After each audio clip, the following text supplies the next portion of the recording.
am betting heavily on the Sebulba.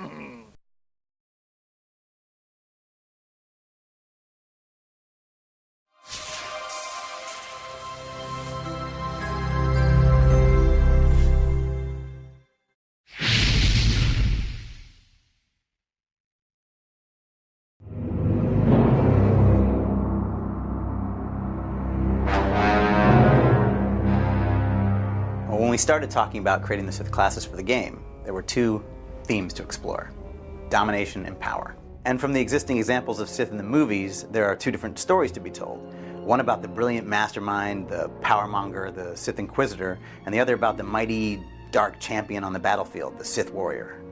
The reasoning for making two Sith classes is you kind of have two great archetypes of the Sith from the movies. You have Darth Vader and the Emperor, and their approach to being a bad guy is a little bit different. In Darth Vader you see the armor, the aggressiveness, he's the fighter, and in the Emperor you see the man corrupted by the evil of the Force.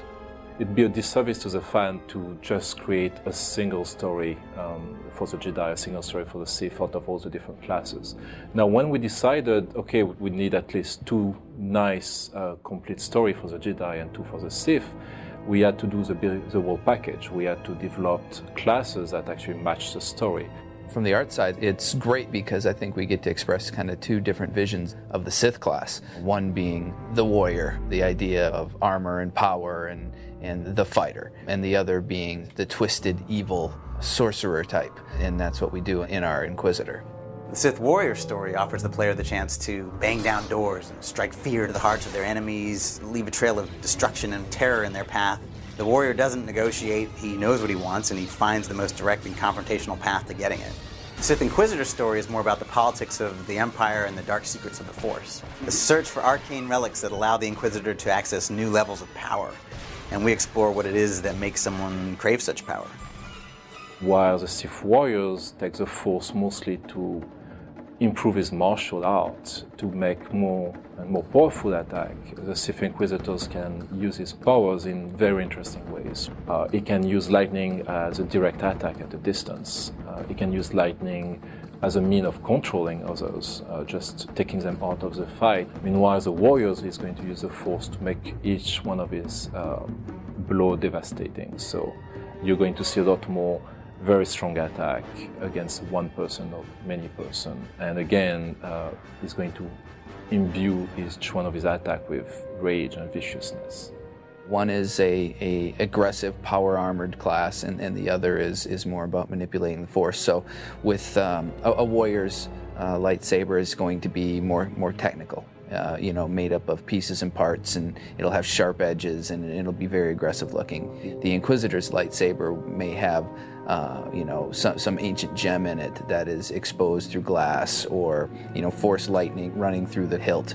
Color is always important, and the thing that drives it is a lot of it is about being able to recognize at a distance. And then beyond that, it's just to tie a class together. So within a warrior, you see blacks and reds. Within the Inquisitor, we tend to use more purples and grays. The warriors are very practical in their approach to being a Sith. They armor up and they come at you hard.